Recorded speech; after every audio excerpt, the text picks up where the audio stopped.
The barn had been standing since before Calhoun Briggs could remember a time without it. The corrugated steel walls had oxidized to the color of dried blood in certain light.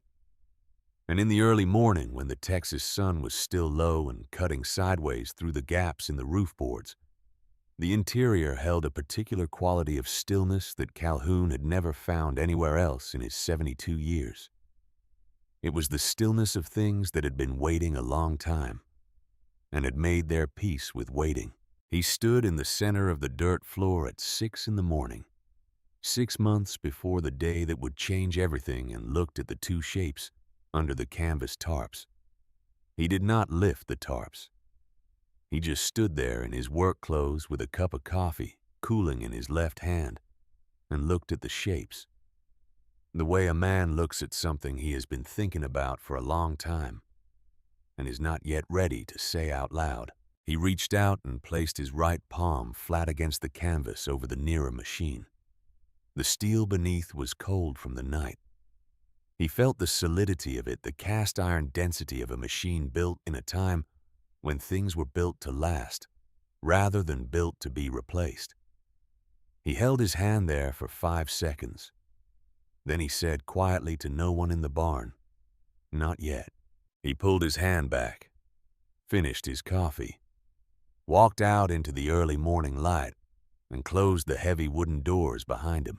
Down in the valley, the steel frame of the Apex 12 silo was already visible above the ridgeline, rising another story every 2 weeks, with the regularity of a corporate schedule that had never once consulted the ground it was being built on. 6 months later, Calhoun would walk back into that barn and pull those tarps off. But first there was the hearing, and then there was the building, and then there was the day the earth did exactly what he had said it would do. The public hearing was held on a Thursday evening in March at the Millhaven Town Hall, a low brick building on the corner of Creed Street and Farm Road 214 that had served as the civic center of Crandall County for 4 decades. The folding chairs were full by the time Calhoun arrived, which was 20 minutes before the start, which was also 20 minutes after most of the Conti-Grain Solutions representatives had already set up their presentation equipment and arranged their materials on the long table at the front of the room. Preston Wade stood at the center of that table. He was 44 years old and dressed in a dark blue suit that had not been purchased in any store within 60 miles of Millhaven. He wore no hard hat because this was not a construction site. It was a public relations event, and Preston Wade understood the difference between the two, with the instinctive precision of a man who had spent his entire professional life making difficult things look manageable. He had 2 master's degrees, a shelf of industry certifications, and a digital topographical map on the projection screen behind him that rendered the Crandall County landscape in blue and green contour lines that looked clean and rational, and nothing like the actual ground they were supposed to represent. Calhoun took a seat in the back row. He set his battered canvas hat on his knee and put the rolled papers he had brought with him on the seat beside him, and did not say anything for the first 50 minutes of the presentation. Nora Finch sat 3 rows ahead of him. She was 35 years old and worked for the Millhaven Gazette, which was the only newspaper that had covered this county continuously since 1948. And she came to public meetings with a reporter's notebook and the practiced attention of someone who had learned that the most important things said at these gatherings were usually not said by the people standing at the front. She wrote down what Preston Wade said about load-bearing coefficients and geospatial stability analysis and peer-reviewed soil assessments. She also wrote down what she noticed that no one in the audience had asked a question, yet that the room smelled of coffee and anxiety in roughly equal measure, and that the old man in the back row with the canvas hat had not looked at the projection screen once. Preston finished his presentation to a room that responded with the cautious optimism of people who have just been given a large amount of technical language and are waiting to see if any of it will eventually mean something they can act on. He asked for questions. Calhoun stood up. He was not a tall man. He was built the way men are built when they have spent 50 years doing physical work in all-weather compact and settled with hands that looked like tools themselves. He did not walk to the front of the room. He spoke from where he stood, which meant Preston had to look the length of the room to address him, and that asymmetry was not accidental. He said he had farmed and worked the land in Crandall County his entire life, and that the proposed build site sat directly above a subterranean aquifer that ran through the valley floor. He said the soil in the specific area Conti Grain had chosen was a liar. It baked hard as a highway in the summer, but underneath at a depth that no surface-level assessment would capture. Without deep-bore sampling, it was a bed of shifting clay, saturated with trapped water that moved with the seasons. He said that in the dry months, the clay contracted, and the surface became load-bearing. In the wet months, it swelled and softened. He said the critical variable was not whether the soil could support a load, but what happened the first time a full load was applied during the transition from dry to wet, when the clay's cohesion was at its minimum, and the pressure from above was at its maximum for the first time. He said the number he was most concerned about was 40%. That was the variance in subsurface water pressure. He had measured at 8 feet of depth across 3 different seasonal readings over 2 years. A foundation that looked stable in August could behave like a saturated sponge in November. He unrolled the papers he had brought and held them up, not for Preston to see, for the room to see. Preston Wade smiled. It was a thin and practiced smile, the kind that a man develops when he has spent years in rooms like this one, and has learned that the most efficient way to dismiss a challenge is to appear not to be dismissing it at all. He said he appreciated the community's engagement. He said his team had worked with a certified geotechnical firm whose methodology was peer-reviewed and whose findings were on file with the county engineering office. He said that Calhoun was welcome to review those findings through the proper public records process. He said the words load-bearing coefficients again, this time more slowly. And then he said that he was sure Calhoun's experience with the local land was valuable from a farming perspective, and that he was confident the engineering data would put any concerns to rest. Calhoun looked at Preston Wade for a moment without speaking. Then he asked a single question. He asked for the name of the geotechnical firm that had conducted the subsurface water pressure analysis, and specifically which firm had done the deep-bore sampling below 12 feet. Preston said it was one of their certified contractors, and he did not have the specific firm name on hand, but it was in the documentation. Calhoun nodded once, the nod of a man who has been given the answer he expected, sat down, and did not say anything else for the rest of the evening. After the room emptied, Nora Finch followed him into the parking lot. She had her notebook open. She asked him what he thought. He said he thought the presentation was very well prepared. She said she meant about the project. He said he thought the project would proceed, and that in somewhere between 12 and 30 months, something would happen that would require a different kind of conversation than the one the town hall had been designed to produce. She asked if she could quote him. He looked at her for a moment, not unfriendly, assessing. Then he reached into the inside pocket of his canvas jacket and took out a document that was not new. It was folded and refolded along the same creases many times, which meant it had been taken out and replaced often. He handed it to her. It was a 4-page technical summary. The letterhead at the top read, Briggs Geotechnical Consulting. The date on the cover page was July 2022. Which was 14 months before the Conti Grain public hearing, and 22 months before the Apex 12 groundbreaking. In the bottom right corner of the cover page was a stamp received with a Conti Grain Solutions administrative address in Houston, and a date 1 week after the document had been prepared.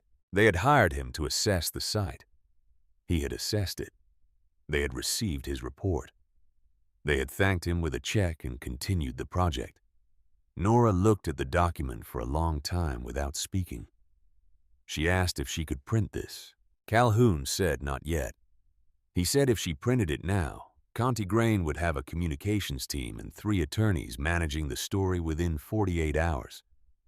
And by the end of the week, the document would be framed as the opinion of a local contractor whose methodology did not meet the threshold for the kind of peer-reviewed analysis that informed responsible large-scale development. He said the document needed something next to it before it could say everything it needed to say. She asked what it needed. He took the document back, folded it along its creases, and put it in his pocket. He said something they cannot argue with. And when that exists, she will know. He got into his truck and drove home. Calhoun Briggs had not learned what he knew from any institution that issued certificates. His father had been a miner working the Beaumont County shale operations until the years underground left their permanent record in his lungs. His father's hands had been the hands of a man who understood force and resistance and the behavior of materials under pressure, but had never had the occasion or the vocabulary to call that understanding by a formal name. The formal part of Calhoun's education came from a man named Dewey Holt, who was the equipment foreman on an oil derrick operation north of town that Calhoun worked as a young man in the early 1970s. Dewey was 60 then, compact and deliberate, missing the last 2 fingers of his left hand from an incident in his younger years that he described once and never again. He had a single lesson he taught in 100 different ways, and the lesson was this: the ground is always talking. The hard part is learning its language. Dewey taught by assignment. He would put Calhoun in front of a problem, walk away, and return to see what had been done. When the solution was wrong, he would not explain the correct one. He would ask one question, the answer to which pointed toward the direction of the right solution, and then he would walk away again. It was the slowest way to learn. It was also the only way that made the knowledge permanently belonging to the person who learned it, rather than borrowed from the person who taught it. The bridge was the moment Calhoun understood what Dewey had been building in him. In the early 1970s, a wooden road bridge at the edge of town had begun to lean after a wet spring. It was not dramatic. It was 3 inches over the course of 2 weeks, and then 4 inches. And then the county engineer came out and looked at it and said it would require a study and likely a federal assessment. And the funding timeline for repairs was uncertain, but the bridge would be closed in the meantime. The people who used that bridge to get their grain to market did not have a funding timeline. They had a harvest. Calhoun was 19 years old. He had been working with Dewey for 2 years. He had one machine, a used piece of crawling iron he had bought with 2 seasons of savings.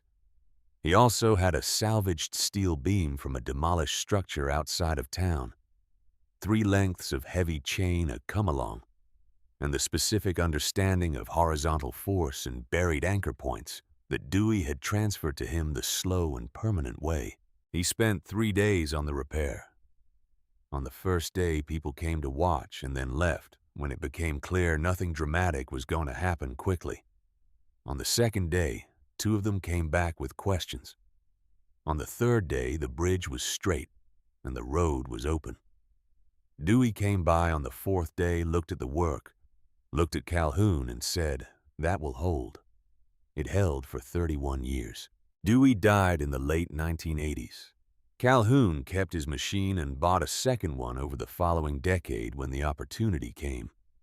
He kept both in the barn behind the farmhouse and used them when the county needed land moved, or a culvert replaced, or a drainage problem solved that the usual contractors could not address with their modern equipment, because modern equipment was built for efficiency, and some problems required patience. His wife, Vera, used to say the 2 D8S were the most expensive friends he had ever made. She said it without criticism, which was the most important part. Vera understood that some things a man keeps are not kept for their use value, but for what they represent about who he is. Vera died in 2019. The two machines went back under their tarps in the barn and stayed there. In March, at the public hearing, the Apex 12 project had been approved with the blessings of a county commission that had reviewed the Conti grain engineering documentation and found it compliant with all applicable standards. Construction began 4 weeks later. Dale McCready watched the steel frame go up from the ridge on the south side of the valley, where he had lived since coming home from 2 tours overseas in the early 1990s. He had built his house himself on a lot he had purchased, with money he had saved during his service working on it over 3 years. One section at a time, framing it in the evenings and on weekends, while he worked days at the equipment yard in town. The house was not large. It was solid. Every board in it had been chosen and placed by his own hands, and he knew its structural logic the way a man knows a thing he has built from the ground up. His 2 nephews, 8 and 11 years old, came to stay with him most weekends. They slept in the back bedroom and spent their Saturdays in the yard behind the house, where the ground sloped down toward the fence line at the bottom of the ridge. The ridge sat directly in the projected path of the Apex 12 footprint. Dale did not think about this in terms of probability. He had spent too many years in environments where probability was the language of people who had not stood in the actual place where things go wrong. He thought about it in terms of angles. He watched the construction from his porch with a cup of coffee in the mornings, and noted the angle of the tower against the ridgeline, and did a mental calculation that did not require any specialized engineering knowledge. Only geometry and the understanding of what a falling cylinder does when it contacts a slope. In September, 6 months after the hearing, he drove to the Conti Grain construction office on the site and asked to speak with the project engineer. Preston Wade came out in his hard hat and clean vest. He recognized Dale from the public hearing where Dale had sat in the middle rows and said nothing. Dale asked him a direct question. He asked whether the residences on the South Ridge had been included in the risk modeling for a structural failure scenario. Preston said yes, they had been modeled, and the analysis showed a 99.9% confidence of structural integrity under all projected loading conditions. He could provide the documentation.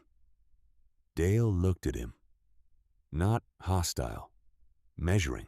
He told Preston that he had been in a location declared structurally secure by 2 independent engineering assessments in 2003, and the ground had opened up under him anyway.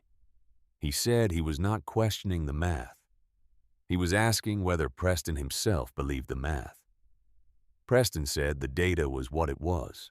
Dale nodded. He got back in his truck and drove to Calhoun Briggs's farm and sat in the kitchen for an hour. When he left, he had Calhoun's phone number saved under a contact name he typed as call first.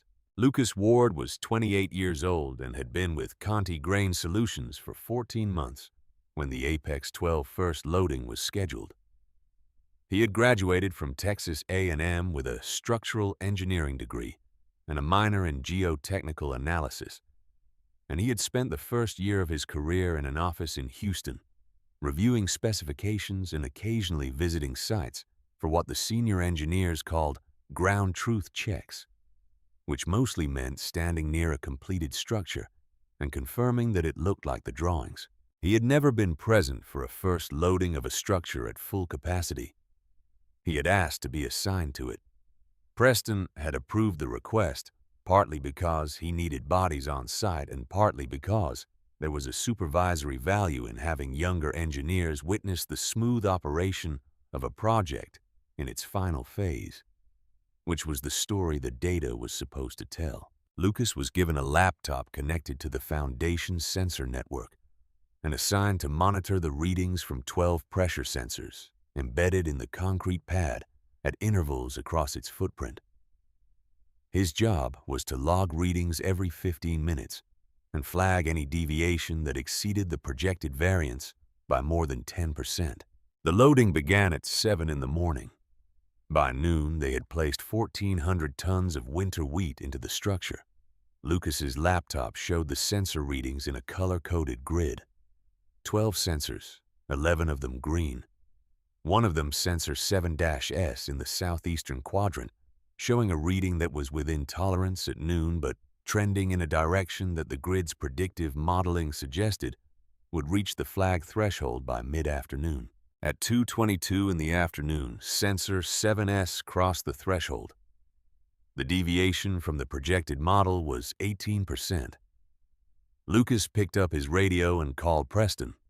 Preston was in the mobile command unit reviewing final documentation. He looked at the sensor reading on his own display. He said it was normal behavior for sensors experiencing first load calibration drift. He said to continue logging and to flag it again if the deviation exceeded 25%. Lucas typed into the operational log, sensor 7-S reading anomalous at 14:22. Deviation from model 18%. Supervisor no action recommended. He hesitated before he closed the log entry.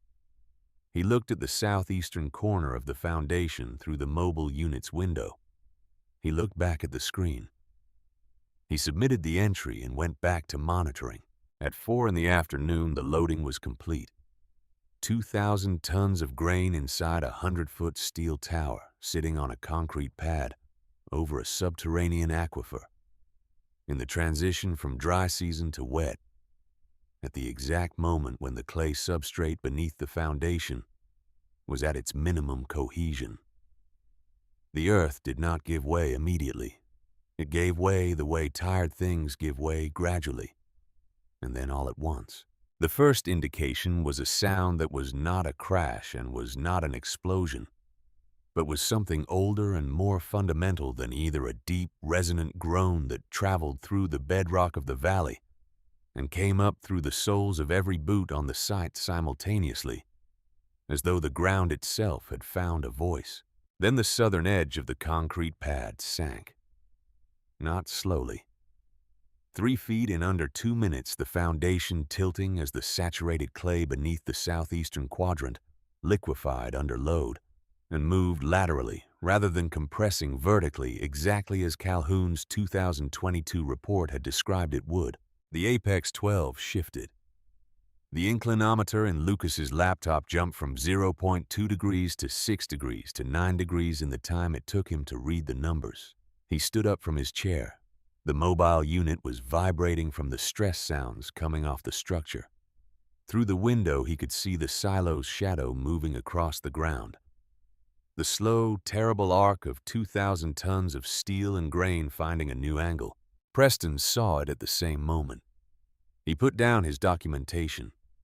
He reached for his radio. He ordered the emergency hydraulic response deployed immediately. The state-of-the-art laser-guided hydraulic lifting system arrived on flatbed trucks within 40 minutes. These were machines designed to lift bridge sections. Their operators were certified specialists in structural emergency stabilization. Preston stood at the edge of the staging area and directed the deployment with the focused urgency of a man who has spent his career preparing for this kind of scenario and intends to demonstrate that preparation.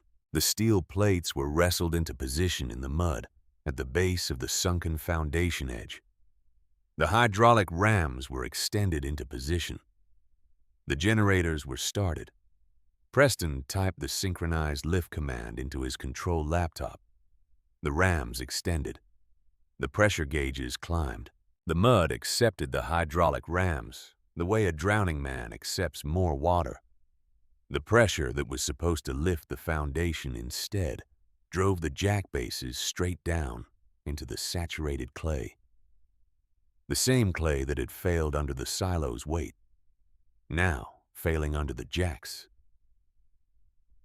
Force, the jacks finding no resistance in the earth and therefore providing no resistance against the load above. A hydraulic seal blew with a sound like a rifle shot. Pressurized fluid sprayed in a wide arc. The control laptop on Preston's folding table flashed red. The system was locked. The jacks were buried to their upper flanges in Texas mud. The readings on every surviving sensor showed the inclinometer still climbing. 15.3 degrees. Preston looked at the number. He looked at the locked system. He looked at the slope below the tower, and at the ridge beyond it, and at the houses on the ridge. The engineers did not wait for an evacuation order. The instinct for survival makes its own orders, and the men who had been running toward the structure when they believed their equipment could stop it now ran in the other direction with the same conviction. Clipboards hit the mud. Radios were dropped. Neon vests disappeared over the rise. Lucas Ward did not run with them, not run with. He stood in front of his laptop. The inclinometer read 15.6. He looked at the operational log on the screen. He looked at the entry at 1422. Sensor 7-S, 18%. Supervisor no action. He looked at the ridge to the south. One of the houses had its porch light on already in the early dusk. He thought about who might be sitting on that porch. He closed the operational log. He tucked the laptop under his arm. He began to walk toward the ridge, not away from it. Preston Wade stood alone at the command tent. His engineers were gone. His million-dollar equipment was buried in the ground. His laptop screen was showing him a structural failure in progress that his every tool and credential and algorithm had failed to stop. He picked up his keys. He turned toward his SUV. Calhoun Briggs was leaning against the front of it. He was not standing there to block the way. He was standing there the way a man stands when he has arrived at a place for a reason and does not need to announce the reason, because it is obvious to both parties. He wore his canvas jacket, worn gray at the elbows and permanently stained at the cuffs, with decades of axle grease and engine oil. His boots were the color of the local earth. He had a matchstick between his teeth that he was not chewing, just holding the way some men hold a thought before they are ready to say it. Preston stopped. His keys were in his hand. Calhoun reached into his shirt pocket and took out a folded napkin from the Millhaven diner. The logo in the corner was faded but legible, a silhouette of the water tower at the center of town, printed in red ink that had gone pink with age. He smoothed the napkin on the hood of Preston's SUV with one pass of his palm. He took out a brass pen, clicked it, once the sound sharp in the air between them, and began to write. Preston stood and watched him write. Behind them, a bolt the size of a grown man's forearm sheared off the anchor plate at the base of the silo and fired through the air and buried itself 4 inches into the trunk of the nearest oak tree with a sound that neither of them acknowledged. Calhoun's hand did not pause. He finished writing. He capped the pen. He slid the napkin across the hood toward Preston and set the pen on top of it. Preston looked down. The handwriting was clear and unhurried. The writing of a man who had written exactly this document in his head many times before putting it on paper. It said that Calhoun Briggs, operating as an independent contractor, would stabilize the Apex 12 structure. If he succeeded, Contigrain Solutions owed him $1.5 million payable within 48 hours of verified stabilization. If he failed, no payment was owed, no liability attached, no claim of any kind.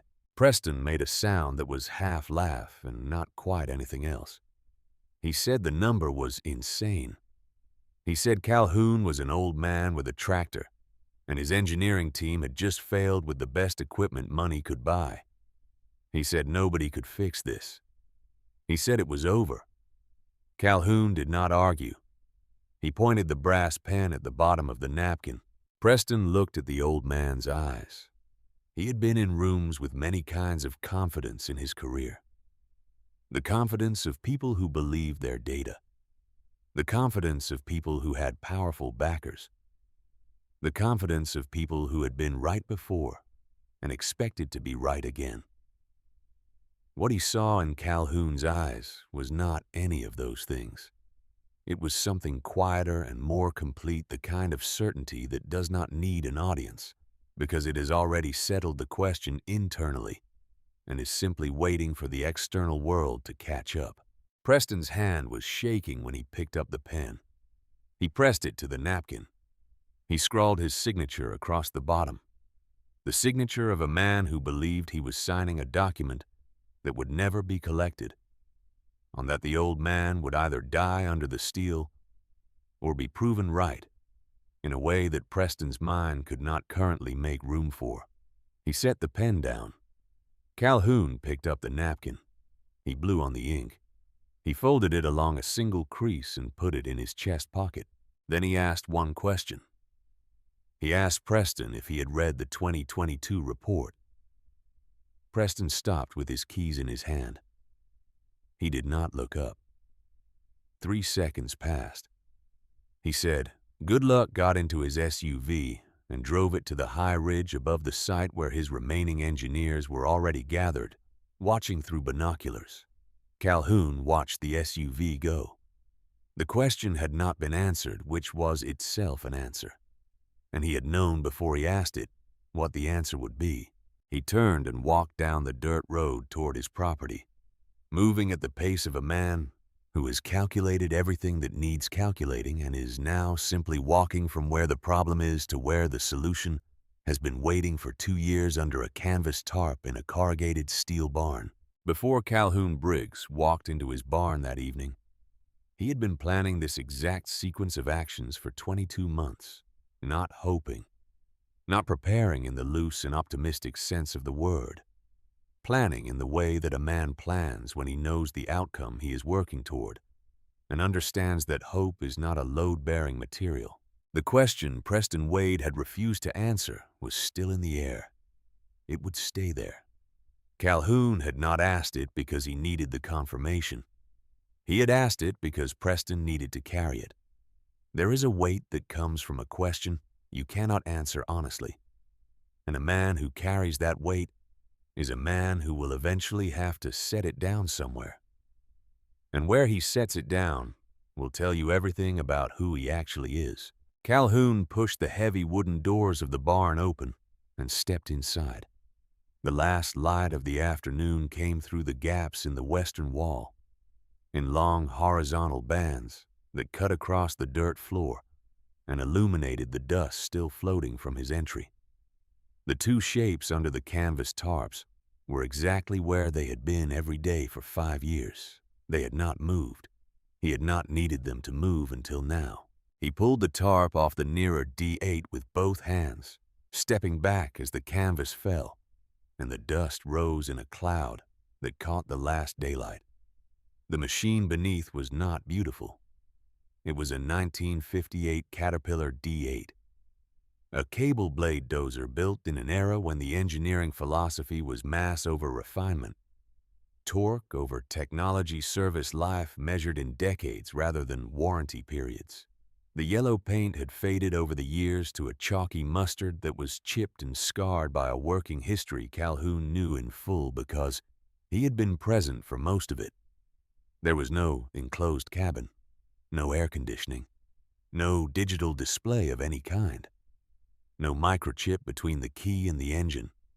What it had was cast iron and hardened steel in quantities that made the machine itself feel like a geological feature. Something that had always been here, and would still be here long after the men who built it were gone. He placed his hand on the track guard, the way he had placed it that morning and on many mornings before. The metal was cold and solid and indifferent. He pulled the second tarp. Nora Finch appeared in the doorway. She had followed him from the construction site at a distance that told him she understood the difference between following and pursuing, and he appreciated the distinction.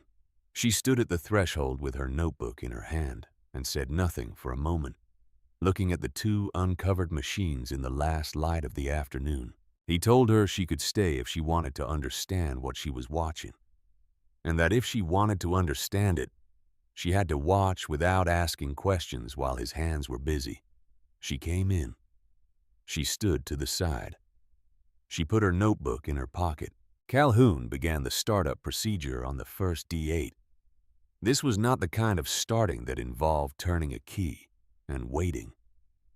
This was a ritual which was the only accurate word for a sequence of actions that had to be performed in a specific order, with a specific attention to each step.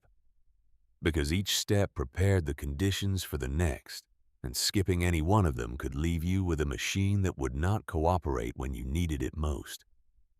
He primed the fuel lines. He checked and adjusted the throttle linkage by hand. He opened the small access panel on the pony motor, the small gasoline engine that would provide the initial rotational force to turn the massive main diesel over from rest. He checked its oil. He checked its fuel. He started the pony motor. It sputtered once, coughed twice, caught and settled into a high, keening whine that bounced off the corrugated steel walls of the barn. He let it warm for 90 seconds. Then he engaged the clutch that connected the pony motor to the main engine's flywheel. For a long moment, nothing happened. Then the main engine cleared its throat from somewhere deep in its iron chest, and what followed was not a sound so much as a physical event. A detonation series that traveled up through the floor of the barn and through the soles of every boot standing on it. A column of black smoke rocketed from the vertical exhaust stack, hit the roof boards, and spread along the rafters. The machine was awake. While the engine settled toward its operating temperature, Calhoun walked to the back wall of the barn. He stopped at the section of wall where a large sheet of drafting paper was pinned at all four corners with common nails. The paper had yellowed at the edges, and the creases from being folded and refolded many times were visible as soft white lines across its surface. He did not look at it the way a man looks at something he is checking. He looked at it the way a man looks at something he has already memorized, but wants to confirm one final time, the way a pilot walks around an aircraft before takeoff. Not because he expects to find something wrong, but because the walk itself is part of the preparation. It was a technical drawing done by hand. Precise but not pretty, the work of someone who was drawing to think rather than drawing to present. It showed a valley cross-section with a tall cylinder representing the silo, a slope rising to the south, and above that slope a dotted line leading to a buried anchor point. The measurements were in pencil, the annotations in blue ink. Angles were marked. Cable lengths were noted with specific tolerances. The phrase "mechanical advantage" was written at the top of a small calculation table in the upper right corner. Beneath the table were 4 numbers each representing the multiplied force available at different pulley configurations. In the lower right corner, the date July 2022. Nora had moved to stand near the workbench. She was not watching Calhoun. She was looking at the drawing. She had her notebook out again. From 20 feet away, Calhoun watched her see it. He saw the moment when she registered the date. She looked at the drawing again, and then at him, and then at the drawing. She asked when he had made this. He said July 2022. After Conti Grain sent the check for the soil report, she said he had known they would not listen. He said he had thought it was likely, so he had prepared for the scenario in which they did not. She was quiet for a moment. Then she started writing in her notebook. He went back to the first D8 and began the same startup procedure on the second machine. What Nora had not yet seen was the small piece of paper taped to the lower left corner of the drawing. It was not part of the drawing. It was a separate note written on a quarter sheet of plain paper, in handwriting that was not Calhoun's. The handwriting was a woman's, deliberate and unhurried, the kind of writing that means what it says, without elaboration. It read, "Cal, if you are right, do it. If you are wrong, do it. Either way, do it." Below that, a single initial, V. The tape holding the note to the drawing was old enough that it had gone from transparent to amber, which meant the note had been there since before the drawing had been hung on the wall, or possibly since the drawing was made. Nora read it. She did not ask about it. She wrote something in her notebook and stood for a moment with the pen still touching the page. The second D8 came to life with the same reluctance and eventual authority as the first.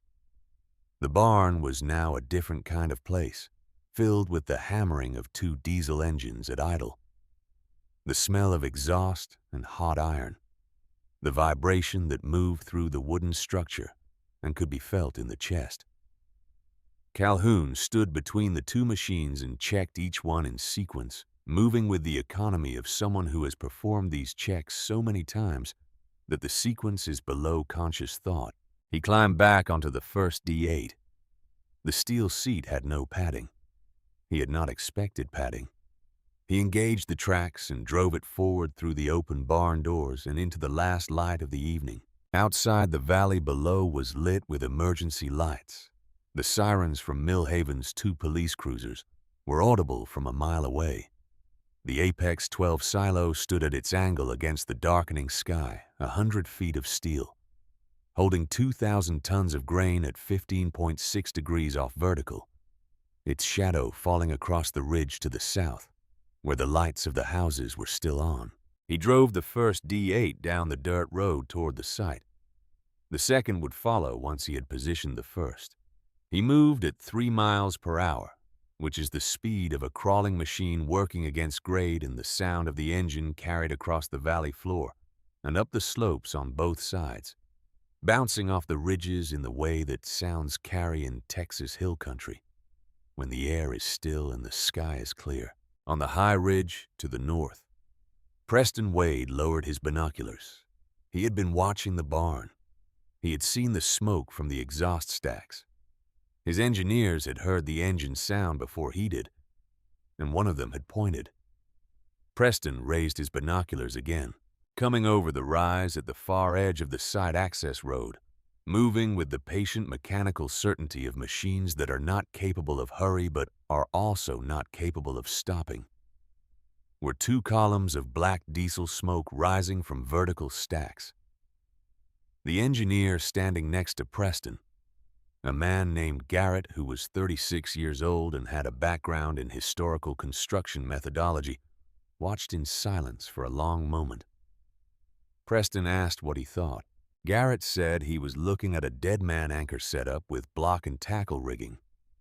He said the methodology had been used in heavy construction since before the Civil War.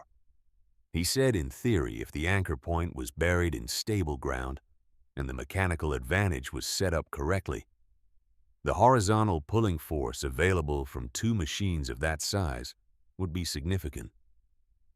Preston said significant enough. Garrett watched the two machines come over the rise in the dimming light. He did not answer right away. The other engineers began to talk among themselves, and one of them laughed. And the laugh had the quality of men who are relieving tension, rather than men who have found something genuinely funny. One of them said it loud enough for the group to hear the old man is landscaping. Another said something about the local contractor coming to save the corporate project with equipment from a museum. Preston did not laugh. He watched through the binoculars without lowering them. Garrett stood beside him and also did not laugh.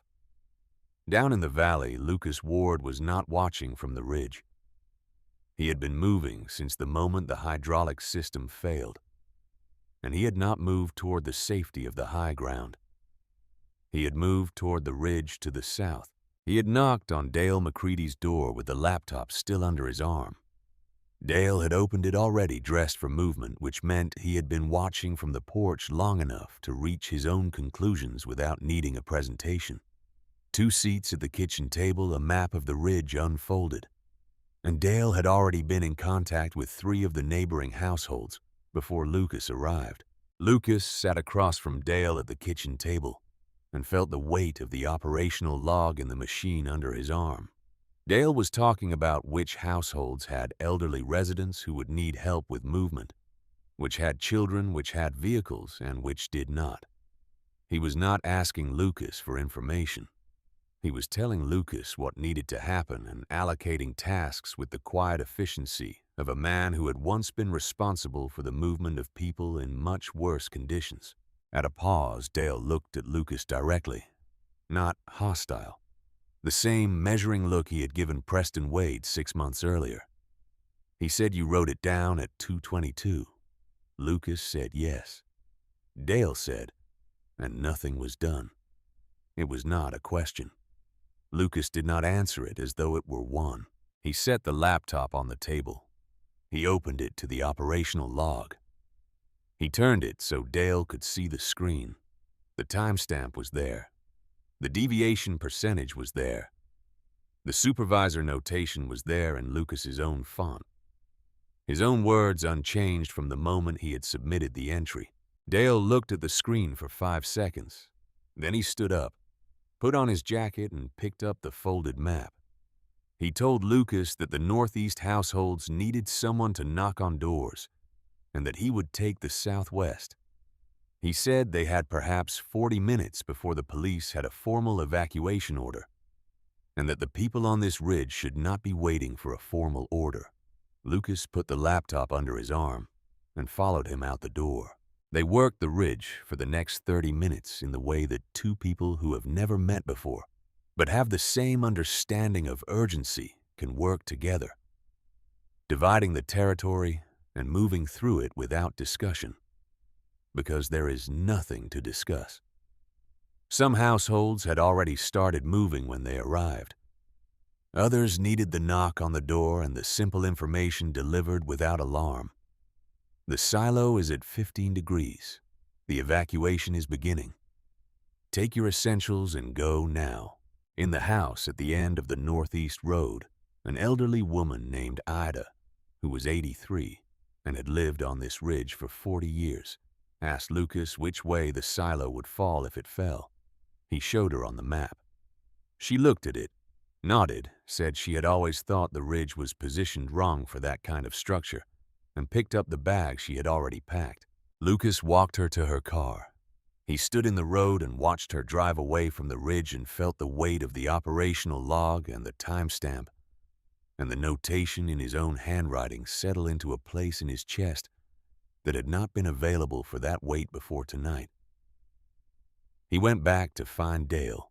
Calhoun had positioned both machines on stable ground, 200 yards uphill of the sunken foundation on the north side of the valley, on a line that placed the center of pull directly opposite the lean of the structure. This was the angle he had calculated in July 2022 and drawn on the paper now hanging on the barn wall. The ground here was undisturbed, the clay substrate intact. No aquifer influence at this elevation. He tested it in the way he always tested ground, not with instruments, but with the weight of the machine itself driving forward in short bursts and feeling for any give in the way a man feels for ice thickness incrementally, and with full attention to what the response is telling him.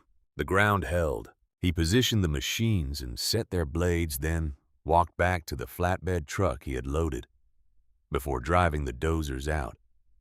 He opened the chain hoist on the truck's crane arm and swung the steel H-beam into position over the trench he had cut with the D8's blade. The beam was 3 tons of salvaged railroad bridge iron, 8 inches wide across the flanges, 30 feet long. It had been in the barn since before Vera died, purchased from a salvage dealer who had pulled it from a demolished river crossing. Calhoun had bought it on a Tuesday morning with no specific plan in mind, which meant he had bought it because he knew that certain materials have a way of making themselves necessary eventually. He began to lower the beam into the trench. The chain hoist was old. It had been mounted on the truck's crane arm since the late 1980s and had moved a great many heavy things in the intervening decades. It was not new equipment. It had not been tested under a 3-ton load since the previous spring. When the beam was 2 feet above the bottom of the trench, the hoist jammed. The beam hung there, swaying slightly, held by a block pulley, at a point Calhoun could hear but not immediately see. He stood on the flatbed and looked at the mechanism for a moment without moving the way he always looked at a problem, before he touched it, gathering information from the visual and the auditory before committing to a diagnosis. Nora was standing 15 feet away. She had not spoken since leaving the barn. She watched him look at the hoist. He climbed up to the crane arm and found the blockage a worn sheave that had partially unseated under load and was now wedged against the housing. He did not have the tools to reseat it quickly. He looked at the beam hanging 2 feet above where it needed to be, then at the machine, then at the contents of the truck bed. He found a second length of chain in the bed, a shorter piece he used for general rigging. He hooked it from a secondary attachment point on the crane arm to the beam's flange, creating a redundant load path that transferred the weight from the block primary hoist to the secondary chain. This took 8 minutes. The secondary chain was not designed for this specific load, but it was rated for it, and the angle was manageable and the distance was 2 feet. He eased the tension off the primary hoist. The beam's weight transferred. The secondary chain took it. The beam descended the remaining 2 feet and came to rest on the floor of the trench. Nora watched the whole sequence without speaking. Lucas had come back. Calhoun did not know when he had arrived. He was simply there, standing at the edge of the trench, watching. And Calhoun looked at him once and went back to work.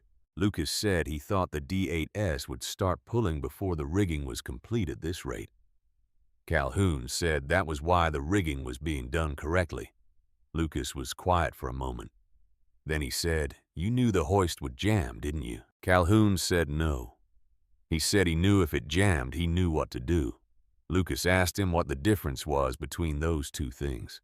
Calhoun said the difference was the difference between preparation and prediction. Prediction is what your engineers use. Preparation is what the ground requires. Lucas did not answer that.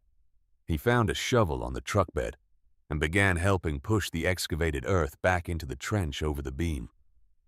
Nobody had asked him to. Nora was watching Lucas when he picked up the shovel. She wrote something in her notebook. Then she put the notebook away and helped with the fill work using her hands and a second tool from the truck. Because there are moments when being a witness requires participation. The compaction of the earth over the buried beam took 30 minutes of work that was not complicated but was physical. And at the end of it, Calhoun's hands were bleeding from the cable work that followed the threading of the 2-inch marine-grade steel cable through the 4-sheave pulley block that he had shackled to the chain assembly above the buried beam. The cable was heavy and uncooperative, and the threading required forcing 500 pounds of iron rigging hardware into precise alignment while under partial tension from the weight of the cable itself. He did it without stopping. His hands bled onto the cable and dried there in the dust, and he did not look at them again after the first time. Nora held the leading end of the cable on 2 occasions when Calhoun needed both hands for the rigging work. She held it the way he told her to, maintaining constant tension, without jerking for longer than she had expected to hold it, and her arms shook at the end. But she did not let go. When the pulley block was set and the cable was threaded 4 times through it, Calhoun walked the main line out toward the base of the silo. The cable ran across 200 yards of valley floor through the dusk, heavy and purposeful, leaving a groove in the soft ground where it lay. He reached the base of the structure and spent 12 minutes rigging the cable sling around the structural collar near the tower's upper section, distributing the connection across 4 anchor points to spread the eventual load. He walked back down the cable to the machines. The valley was fully dark now. The emergency lights at the site perimeter cast a red wash across the lower ground. The silo stood at its angle against the night sky, a dark mass with a shadow that fell across the ridge to the south, where the houses were now mostly empty and mostly dark. Calhoun climbed onto the lead D8. Lucas sat down in front of the laptop that someone had carried from the site, the one connected to the surviving foundation sensors. Calhoun had not asked him to do this. He had simply understood that it needed to be done and that he was the person available to do it. Calhoun told him to call out the inclinometer reading every 3 minutes. Nothing else. Just the number. Lucas looked at the screen. The inclinometer showed 15.6. He said 15.6. Calhoun backed the second D8 tight behind the first and connected their hitches with a heavy drawbar and 2 safety chains. He had done this before in different circumstances with different loads. The combined mass of the two machines on a stable uphill slope against a four-part cable line running to a buried anchor was the arrangement he had drawn in July 2022. He had checked the math on 3 separate occasions in the 22 months since. He reached down and engaged the power takeoff. The winch drums behind the seat began to rotate. The slack in the cable vanished with a speed that surprised even him. The cable came off the ground in a single motion, shedding a cloud of red dust from its surface as it snapped taut, rising from the valley floor to the level of the structural collar, like a wire being pulled across a guitar body. Then the tension hit. The sound was not describable as a sound. It was a vibration in every material present. The cable, the earth, the iron of the machines, the air in the valley, the bones of the people standing within 200 yards of the load point. It was the sound of 2,000 tons resisting the force of 60 tons of pulling iron through a 4-to-1 mechanical advantage, and the physics of that contest expressing itself in every structure through which the force was passing. Calhoun put his hand on the winch lever. He did not slam it back. He eased it with the precise pressure of a man who has learned that the difference between adequate force and destructive force is often the distance of one finger's width. Smooth tension, sustained and relentless. The same kind of force that rivers use on stone. The D8 tracks bit into the ground. The front blades lifted 2 inches off the earth from the reactive force of the pull. The diesel engines deepened from their idle note to something lower and more total. A vibration, rather than a sound, a physical fact, rather than a sensory experience. The cable screamed, not broke. Screamed. The sound of high-tension steel under load at its working threshold. A pitch that climbed and held, and would have been mistaken for a mechanical failure by anyone who had not heard it before. Calhoun had heard it before. He kept his hand steady. Up on the northern ridge, Garrett had stopped talking entirely. Preston stood beside him with the binoculars raised. His hands were steady now in a way they had not been for the past 2 hours, the steadiness not of composure, but of a man who has reached a state beyond the ordinary range of anxiety. Garrett said quietly to himself as much as anyone it is moving. Lucas looked at the inclinometer. He called the number without inflection, the way Calhoun had asked him to. 15.4. Calhoun increased the throttle by a measured amount. Both engines responded. The exhaust stacks pushed thick black columns into the night air. The tracks bit deeper. Somewhere at the base of the valley, a low, squelching sound began as the sunken southern edge of the concrete foundation began to feel a force that was not gravity. The first force applied to it in the last 6 hours that was not driving it further into the earth. Lucas called 15.2. On the ridge, a second engineer had joined Garrett and Preston. He said he had been wrong earlier. He said what he was watching was not landscaping. Lucas called 14.5. Calhoun eased the lever back one more increment. The cable's scream changed pitch, dropping slightly as the load redistributed through the system, which meant the system was working correctly, which meant the buried beam was holding, which meant the ground at the anchor point was exactly what he had calculated it to be in July 2022. Lucas called 13. And then something changed. Not in the inclinometer, in the cable.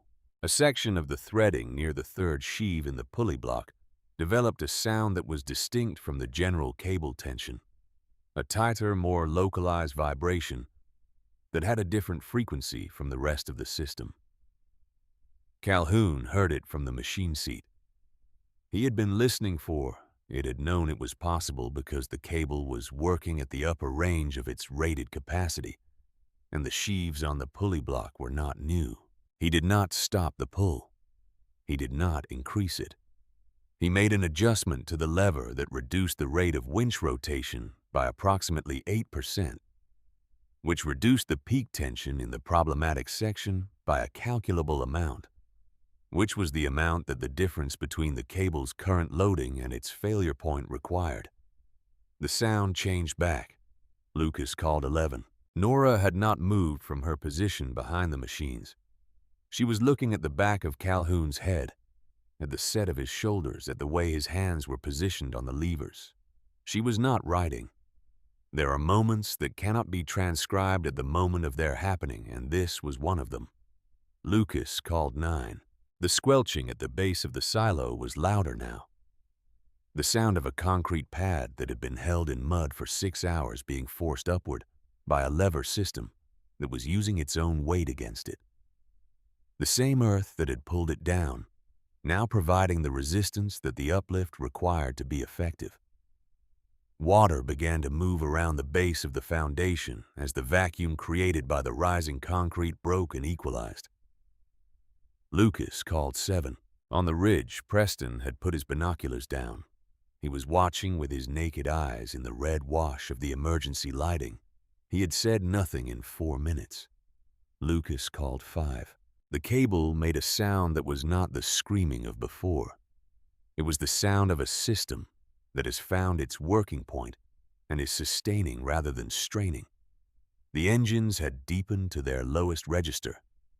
The sound of machines performing at exactly the capacity they were designed to perform, at not exceeding it, not approaching failure, simply working. Lucas called 4, and then something that Calhoun had not planned for happened. Not a failure, not a miscalculation.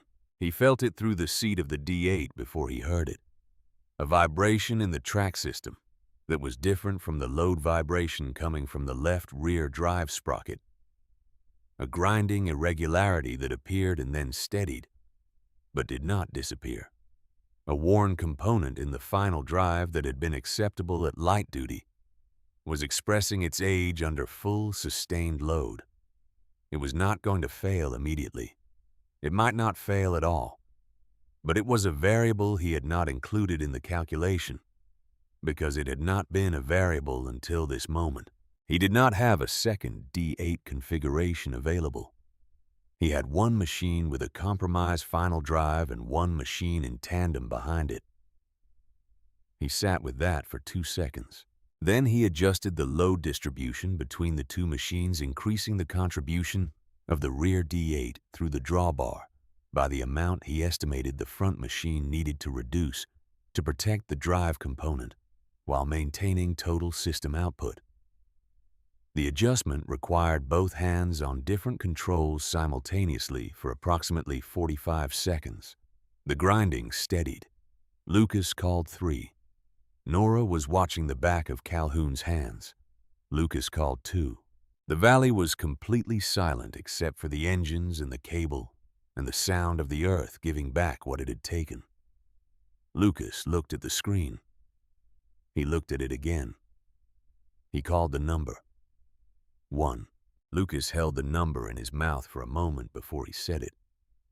Not because he was uncertain, because he understood in the way that a person understands something only when they are standing inside the moment of it, rather than imagining it from a distance, that some numbers mark a dividing line between what existed before and what will exist after, and that the second before you say them out loud is the last second of before.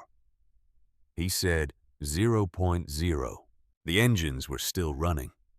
The cable was still taut. The valley was still lit red from the emergency lights at the perimeter. Everything that had been present 1 second ago was still present.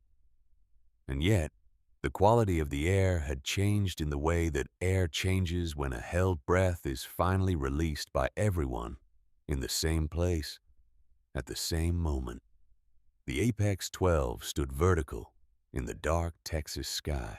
Calhoun Briggs did not celebrate. He did not stand up from the seat of the D8, did not raise a hand, did not turn to look at Nora, or Lucas, or the ridge to the south, or the ridge to the north. He sat on the steel seat of the machine and eased the winch lever back with the same deliberate precision he had used to advance it, reducing the tension in the cable incrementally rather than releasing it. Because a structure that has been pulled back from 15 degrees of lean still needs the load managed carefully until the foundation has resettled and equalized. He knew this without thinking about it the way a surgeon knows to close in layers rather than all at once. He let the winch run at minimal tension for 4 minutes. Then he disengaged it. The cable went slack along its 200-yard run. It settled onto the valley floor with a sound like a long exhalation, raising a line of dust that drifted sideways in the light evening wind. Calhoun reached up and pulled the throttle levers back on both engines simultaneously, bringing them down from their working register to idle, and then further to the low, rhythmic purring of machines that have done what they came to do and are breathing through their last effort. The silence that followed was not empty. It was the silence of a valley that had been holding something in suspension for 6 hours and had now set it down. Lucas was looking at the screen. The inclinometer read 0.0. The pressure sensors across the foundation were distributing load evenly for the first time since the loading had begun. The color-coded grid on his laptop, which had been showing red and amber for 6 hours, had gone green across 11 of its 12 sensors. The 12th sensor, 7-S in the southeastern quadrant, was reading amber. Amber was acceptable. Amber meant watch and verify. Amber meant the structure was standing and the risk to the houses on the south ridge had been eliminated. He closed the operational log, not to hide it, because it had served its purpose as a record of what had happened. And what had happened was now complete. And whatever came next with that document would happen in a different room with different people. And he was at peace with that, in a way he had not been an hour ago. Nora had not written anything in her notebook during the final 4 numbers. She stood behind the machines with her pen in her hand and the notebook open, and the page blank from the moment Lucas had called 3 down to the moment the engines were idled, and she did not apologize for the blank page, because some things cannot be recorded at the speed they occur. You have to let them happen first, and then find them afterward in the space they left. She looked at Calhoun on the machine. He was sitting still, facing the silo, and the expression on his face in the red emergency light was not triumph. It was something quieter and more complete than triumph, the expression of a man who has just watched the world behave the way he calculated it would behave, and is allowing himself the private acknowledgement of what that means without turning it into anything larger than it is. She thought about the note on the barn wall, Vera's handwriting. Either way, do it. She thought about what it meant to know that you might be wrong and decide to proceed anyway, not out of recklessness, but out of the understanding that the cost of not proceeding if you are right is always larger than the cost of proceeding if you are wrong.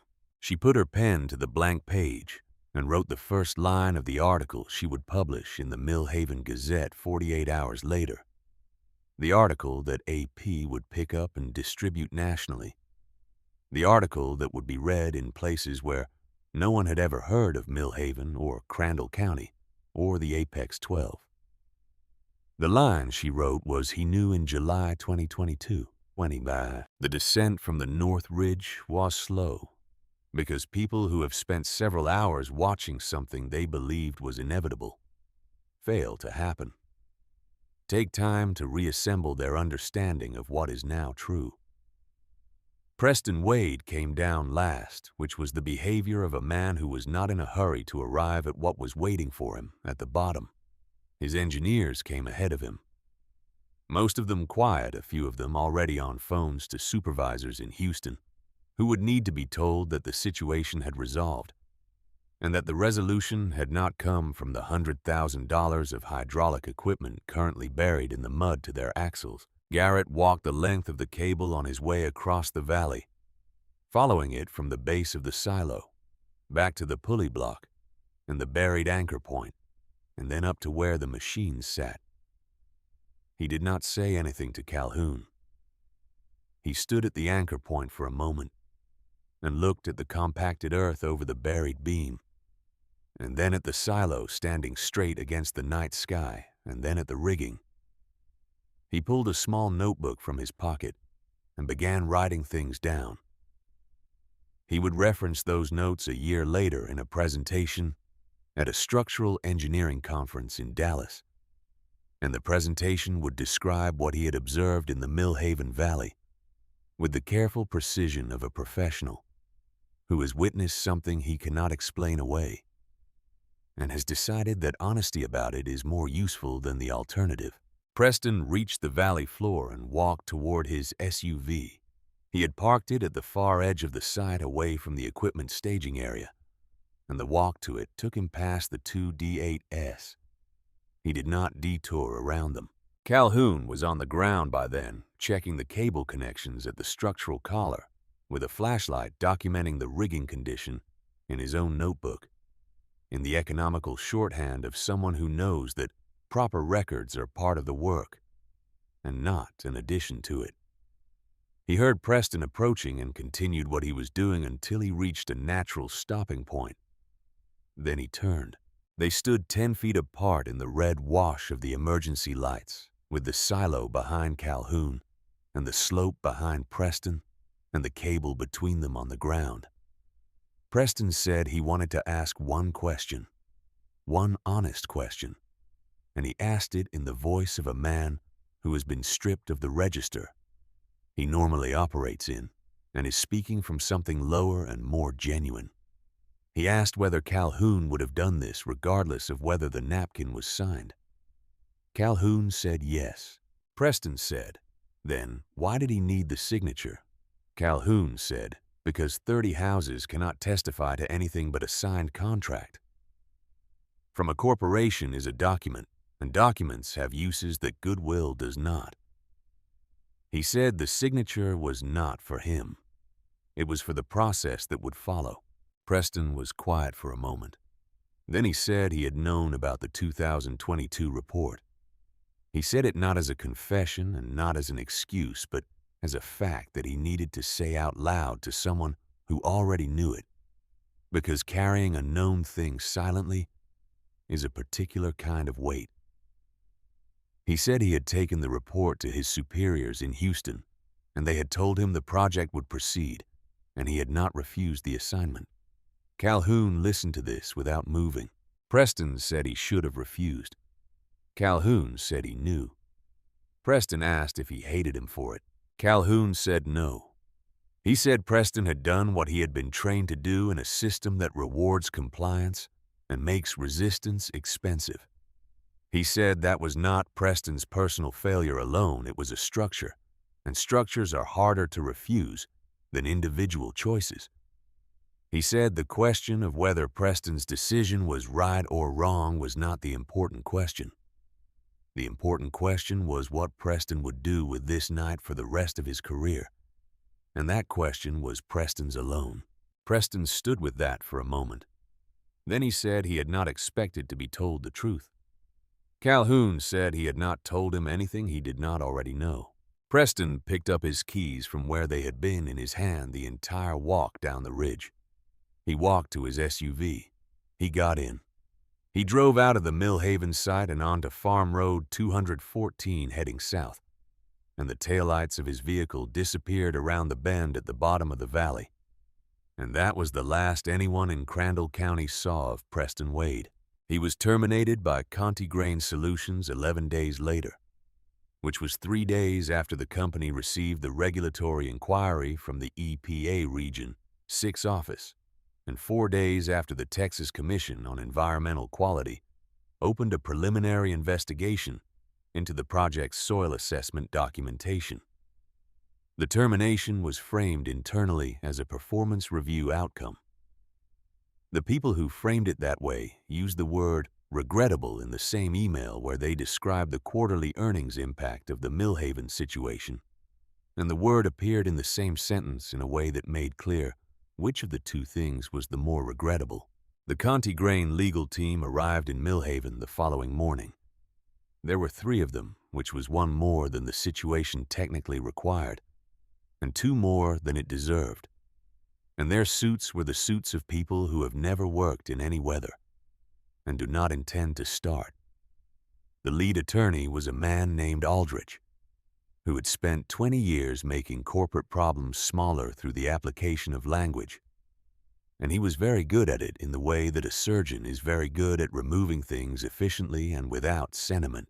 He found Calhoun at the site in the morning drinking coffee from a thermos and watching a recovery crew attempt to excavate the buried hydraulic jacks, which were going to require their own equipment and their own set of indignities before they were free of the Millhaven mud.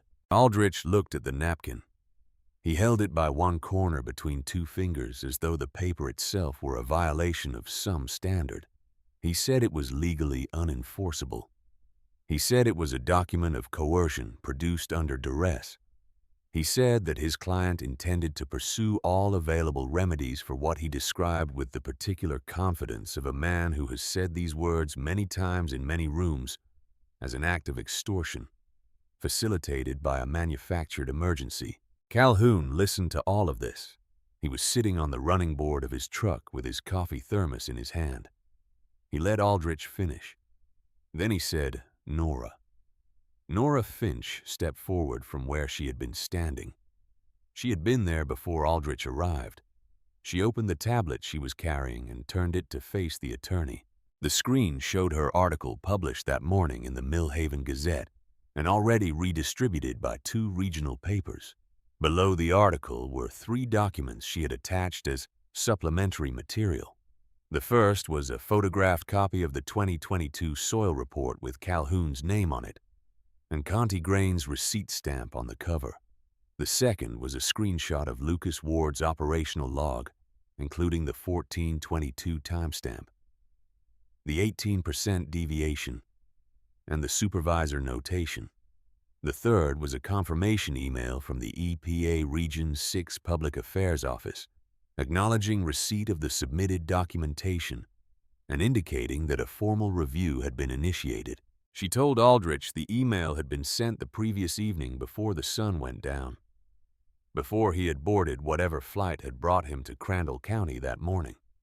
Aldrich looked at the screen. He looked at Nora. He looked at Calhoun, who was drinking his coffee. He asked for a moment. He walked 20 feet away and made a phone call. He spoke quietly into the phone for several minutes. He came back. He said the payment terms could be discussed. Calhoun said the terms were on the napkin. Aldrich said $1.5 million represented a significant sum for what he described as emergency consulting services of contested scope and methodology. Calhoun set down his coffee thermos. He stood up from the running board. He was not a tall man, and he did not raise his voice, and he did not take a step toward Aldrich. He said he had prepared that site assessment in July 2022. He had submitted it through proper channels to the company's own administrative office. He had attended the public hearing and stated his findings in front of the community and the project team. He had watched the jacks fail. He had built a rigging system in the dark, with his own hands, his own equipment, and his own blood on the cable. And then he had done the work. He said the scope was not contested. The scope was the 30 houses on that ridge, and the people who had been sleeping in them for the past week without knowing that the company had buried a report that said what was going to happen. He said the methodology was in the napkin. The napkin had been signed. Aldrich made another phone call. This one was shorter. The check cleared Calhoun's account at the Millhaven Savings Bank 41 hours later. It arrived not as a wire transfer, but as a physical check delivered by a courier who handed it to Calhoun at his kitchen table and waited while he examined it. Calhoun examined it for approximately 10 seconds, which was the time required to confirm that the amount was correct and the signature was from someone with corporate authority. He thanked the courier. The courier left. Calhoun sat at the table for a while with the check in his hand. He thought about his father's hands. He thought about Dewey Holt and the question that was always a question rather than an instruction. He thought about a bridge that had stood for 31 years on work done by a 19-year-old with one machine, and the specific knowledge that preparation is not the same as prediction. He thought about Vera, who had known before he told her that he would spend the rest of his life being right about things people were not ready to hear, and who had decided that this was a quality worth staying beside, rather than a problem requiring correction. He put the check in the drawer where he kept important documents and went out to the barn. The first thing he did with the money was not what anyone expected, because no one who knew Calhoun had been expecting anything specific. He did not throw a party. He did not purchase anything that could be described as a luxury. He paid off the operating loans of 3 younger farming families in Crandall County, anonymously through the County Agricultural Credit Office, which processed the payments without comment, and notified the families that their balances had been cleared by an unnamed benefactor. He learned later that 2 of the 3 families had been 6 months from losing their operations to the same kind of corporate land acquisition that Conti Grain represented. He noted this without comment. He had the copper flashing on the roof of the Millhaven Community Church replaced. The old flashing had been leaking for 11 years, and the congregation had been managing the interior water damage with a system of buckets and hope that had exceeded its useful life. The new flashing was installed by a roofing crew from the next county over, and they did it in 2 days, and when the first rain came 3 weeks later, the buckets stayed in the storage room. And then he called a real estate attorney in Lubbock named Doris Schaefer, who had handled land transactions in Crandall County for 30 years, and who did not require context when Calhoun told her he wanted to make an offer on the Apex 12 site, which Conti Grain Solutions had quietly listed for sale in the week following the incident, as part of what their Houston office described in internal communications as a strategic divestment of non-core regional assets. The purchase closed on a Thursday morning in November. The price was $400,000, which was below the assessed value because the site carried what the listing described as structural remediation, considerations which was the corporate language for the fact that the foundation was compromised and the silo was standing on it empty, and no one was in a hurry to put anything back inside it. Calhoun did not demolish the silo. He did not lease the site. He did not develop it or sell it or put a sign on it. He left it exactly as it was. The Apex 12 standing straight and empty in the valley floor, its shadow falling differently at different times of day. Its presence on the landscape a fact that required no explanation to the people of Millhaven who drove past it on Farm Road 214 and understood what they were looking at. He told Lucas, who was helping him clear some equipment from the site, the week after the purchase closed, that he was not sure yet what the land was for. Lucas asked if he needed to know. Calhoun said not immediately.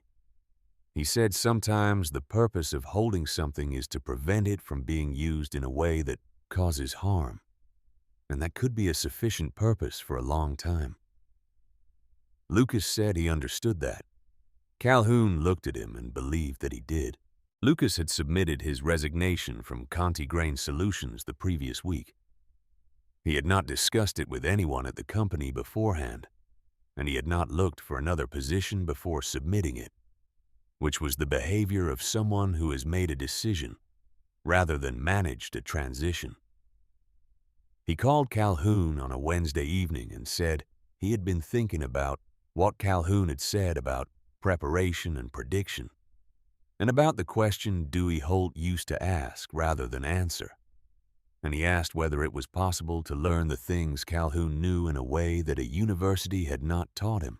Calhoun was quiet for long enough that Lucas thought the connection had dropped. Then he asked Lucas whether he knew how to start a D8. Lucas said no. Calhoun said Monday 6 in the morning. Lucas was there at 5:50.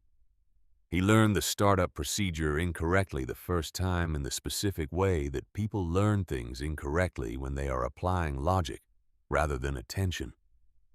The second time, with the attention, he got it right.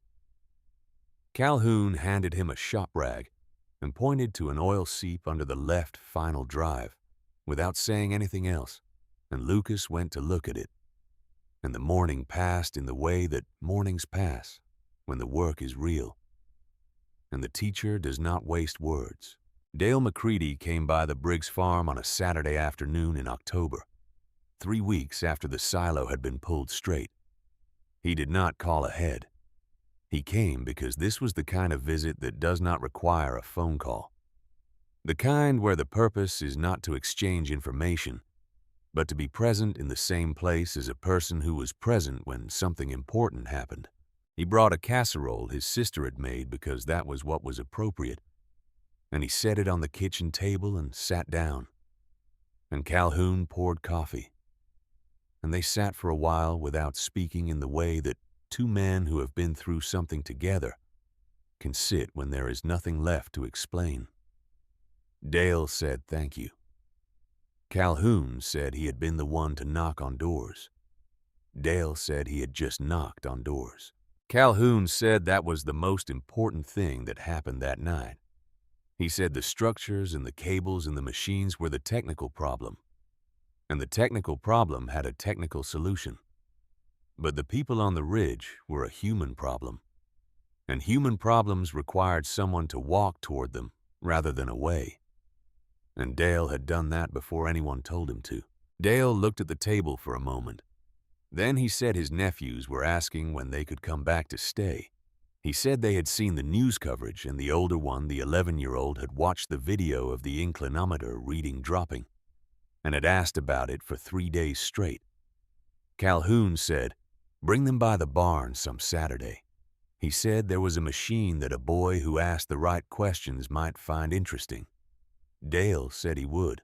Nora Finch's article had been republished by the Associated Press within 12 hours of its original publication in the Gazette.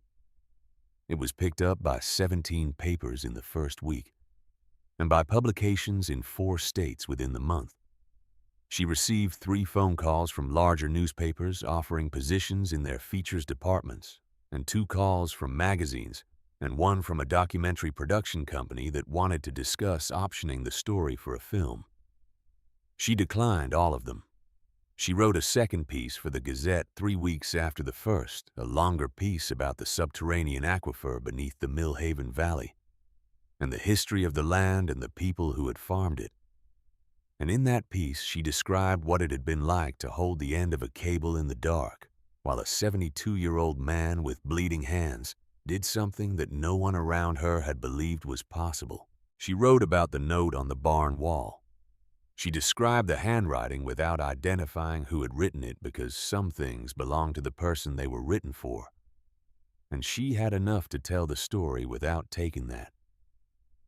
She wrote about what it means to prepare for a world that has not listened to you, not in anger and not in resignation, but in the patient and practical way of someone who understands that listening and not listening are both temporary conditions, and that the preparation has value, regardless of which one you encounter. She stayed at the Gazette.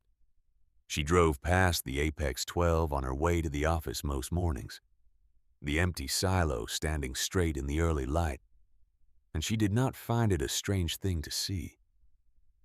She found it useful in the way that certain things are useful, because they ask a question every time you look at them.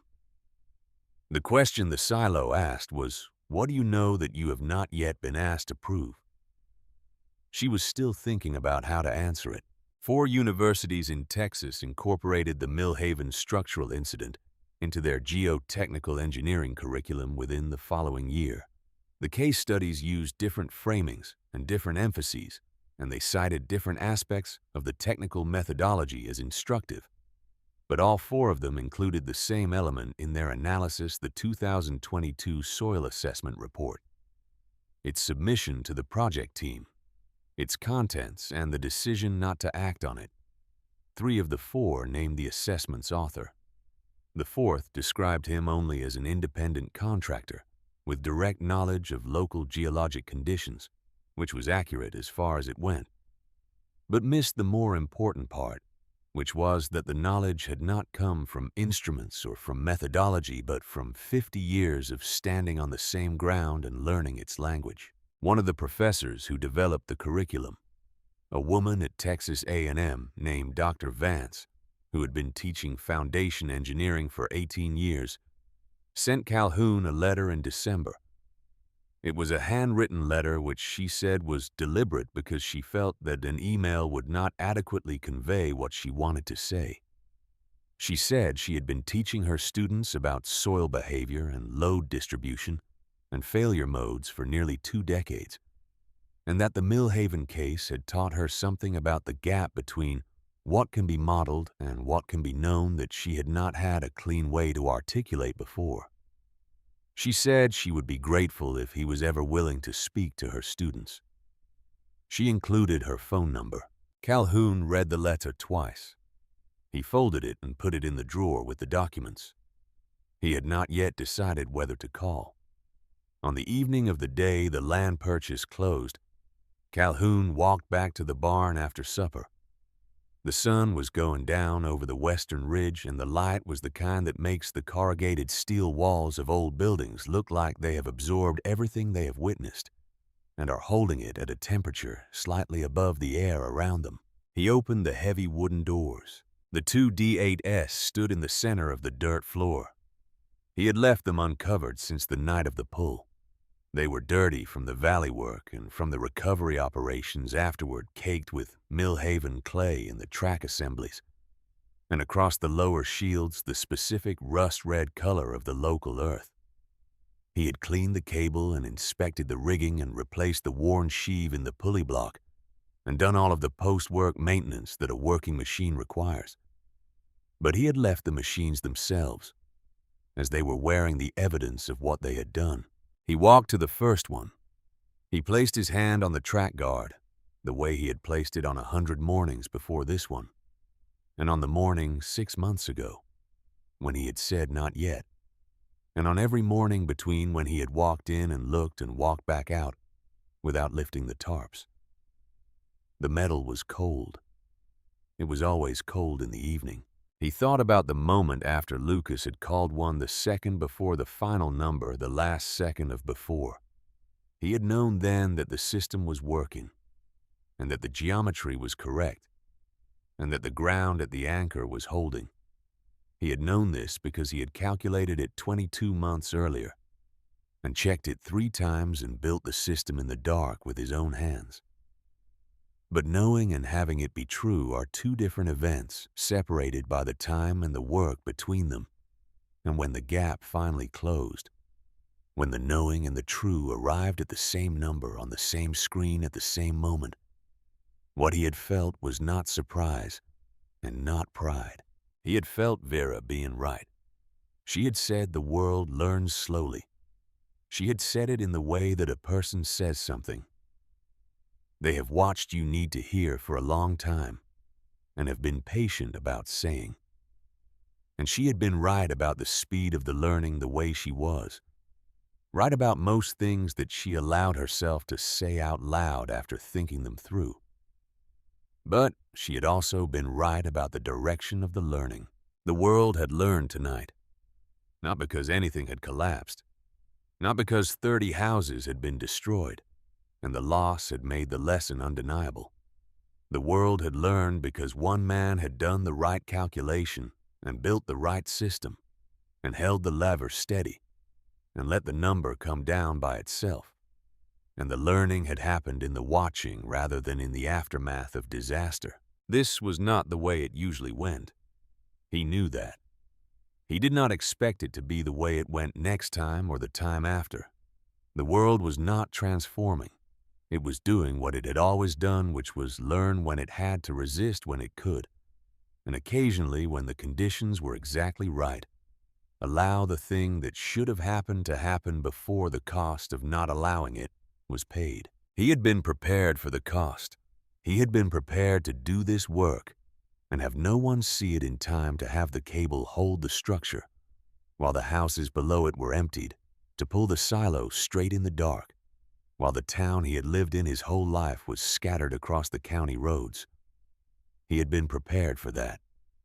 He had done the work the same way he would have done it either way.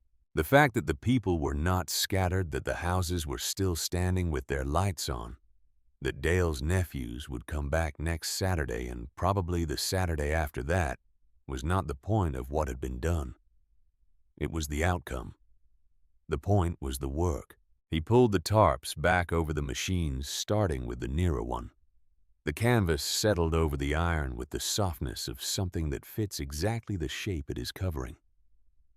He tucked the edges at the front and walked around to do the same on the far side, the way you cover something carefully when you are not sure how long it will be before you need it again. But you are certain that when you do need it, you will want it covered correctly. He covered the second machine. He stood in the center of the barn for a moment with the last of the evening light coming through the roof gaps in horizontal bands that were already dimming as the sun fell below the ridge. The two covered shapes sat side by side in the dirt floor. The smell of diesel and old grease and dry hay filled the space, the same smell it had held for decades, the smell of things that work and are kept and will work again. He walked out and closed the heavy doors behind him. He went to the house and poured a cup of coffee from the pot on the stove, which was cold by now. But he drank it cold because he was not thinking about the temperature of the coffee. He took it out to the porch and sat in the wooden chair that had been there since Vera was alive, facing west, facing the direction of the valley where the Apex 12 stood empty and straight in the last fading light. The valley was quiet. The emergency lights were gone. The recovery crews had finished extracting the hydraulic equipment the previous week, and the site was clean or clean enough, the mud beginning to dry and crack in the patterns that Texas clay always returns to when the water leaves it.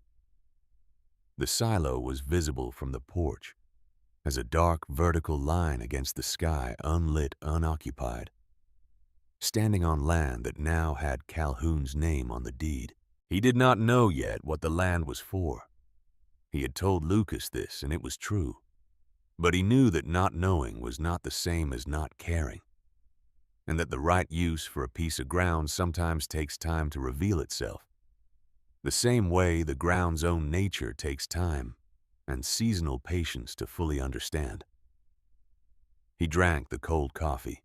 The stars were coming out over Crandall County in the way they come out over flat Texas country, in the fall appearing first one, and then several, and then all at once until the sky holds more light than darkness, and the ridgeline becomes just a shape against something larger. He had watched this same sky from this same porch for more years than he could count, without effort. The matchstick in his shirt pocket was still there from the afternoon. He took it out and held it without chewing it, just held it in his fingers the way he sometimes held a thought before deciding whether it needed to be said. He set the empty cup on the porch rail. He thought about Lucas at 6 in the morning getting the startup wrong the first time and right the second, and the way the learning looked from the outside when it was happening at the right speed in the right place. He thought about Nora writing the first line of her article in the barn while the engines were still running, choosing a sentence that started not with what had happened, but with what had been known all along. He thought about Dale walking toward a ridge rather than away from it because the situation required it, and he was the person there. He thought about what Dewey Holt had understood and transferred to him slowly and permanently in the way that the best knowledge travels not through explanation, but through adjacency, through the simple fact of being present when the work is being done by someone who knows how to do it. He looked at the dark shape of the silo against the stars. A man who truly knows the ground he stands on does not need to shout about it. He does not need to be believed before the fact or vindicated after it. The ground will do both of those things in its own time, at the pressure and temperature it requires, and no amount of PowerPoint slides or master's degrees or corporate permits will change the schedule. You learn the language or you do not. The ground does not adjust its vocabulary for the people who arrive with credentials and laser-guided equipment and quarterly earnings to protect. It says what it has always said. It says it with water pressure and clay behavior, and the particular way a foundation moves when the load exceeds what the substrate can honestly support. Calhoun had been listening to that language for 50 years. He expected to listen to it for however many years were left. The night air came down off the ridges and moved across the valley floor and reached the porch where he was sitting, carrying the smell of dry grass and caliche and the faint iron tang of the creek that ran along the eastern property line. The same creek that ran through the land where the Apex 12 now stood, empty under a sky full of stars. The same creek that had been running through Crandall County since before anyone who would ever drive down Farm Road 214 was born, carrying the water table information that the aquifer had been sending upward for longer than any assessment or algorithm or peer-reviewed study had been around to misread it. He sat on the porch until the coffee cup was long empty and the stars were all the way out. Then he went inside, washed the cup, and went to bed.